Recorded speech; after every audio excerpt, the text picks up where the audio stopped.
Hey everyone, it's Shirin here, and thanks for returning to Photo 143, Beginning Digital Photography, Module 5. Hey team, Riz here. I just want to start off with a couple of reminders. Something new that we'll be integrating in our class is a quarterly meeting. I'm going to call it a meet and greet. And basically it'll just be a chance for us to meet each other and then share some work. I also want to just update you on the guest speaker series. Thank you again for your patience with this. We have our first video and I'm very excited. It's featuring Jeff Valenzuela and Ingrid Leyva. And just want to give you a little bit of a taste of what to expect for the guest speaker series. Hola, Jeff. Hola. Hi, Ingrid.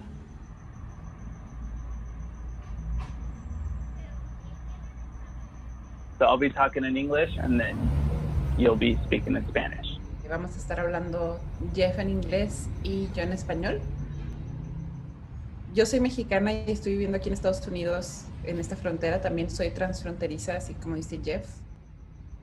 It's really symbolic of what it is to be transfronterice, no? Like just how integrated both cultures are from either side.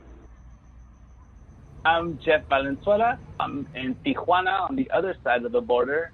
Yo me llamo Ingrid Leyva y soy una fotógrafa establecida aquí en la frontera de Ciudad Juárez y El Paso, Texas.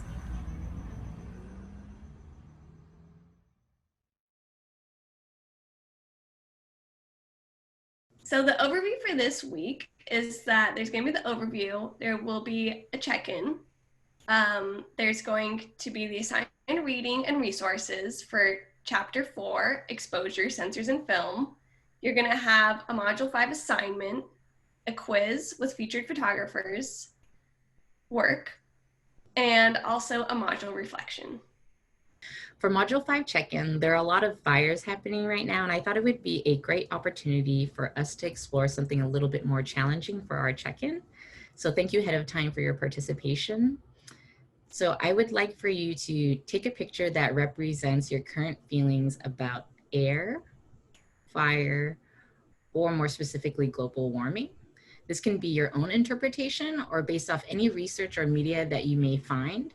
I want you to consider the people, places, and things that are being impacted by this topic. So using Riz's check-in topic, I picked this photograph that's behind me that I took of my sister-in-law out in the Anza Borrego Desert. So I've just been thinking about the California landscape right now while thinking about wind and air. And so this is the photograph that I decided to make for this check-in. So something else that I wanted to mention about this photograph that I took is that it was taken with a fast shutter speed. So a number to remember is 60, like 60th of a second in your shutter priority. So as the numbers on the shutters increase, like to 1,000, then the shutter is really fast. And if the shutter decreases to 20, that would make it like a slow shutter speed. So you could move slowly and it would just like capture kind of like a stream. But if it was 1,000 and super fast, that's kind of how I'm getting the fabric and the air in this photograph. And so if it was a slow shutter speed, it would just kind of be waving and would look blurry. But here it's a really crisp photo and was able to capture something moving very fast.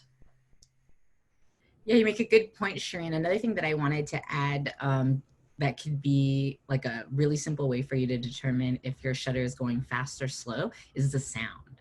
And so if you hear your camera go off when you click the shutter and it's really fast, then you know that your camera is actually taking a photograph with a fast shutter. If you hear your camera and the shutter sounds a little bit delayed, then that means that your shutter speed is going to be a lot slower, which means you'll get more movement.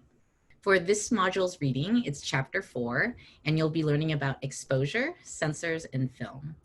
You'll also be learning about how the shutter and the shutter speed impact your exposure.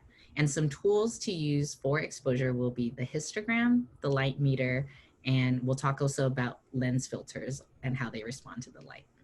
There are a variety of photographers that you will see throughout the book. I want to point out 4 that are my favorite: Paul Graham, Clint Clemens, Paul D'Amato, and Doug DeBois. We have also selected 5 photographers that are not in the book to be featured in this class. Those 5 are Nan Goldin, Fan Ho, Shirin Neshat, Raghu Ray, and Raghubir Singh. Thanks, Shirin. I just wanted to remind everyone that the virtual office hours are available every Tuesday from 4 to 6. One quote that I wanted to share, it's at the beginning of chapter 4. I realized that the quote is by one of my favorite photographers, so I just wanted to mention, photography deals exquisitely with appearances, but nothing is what it appears to be. And this is the great Dwayne Michaels. So that's a wrap. We're looking forward to seeing your work this week. Bye.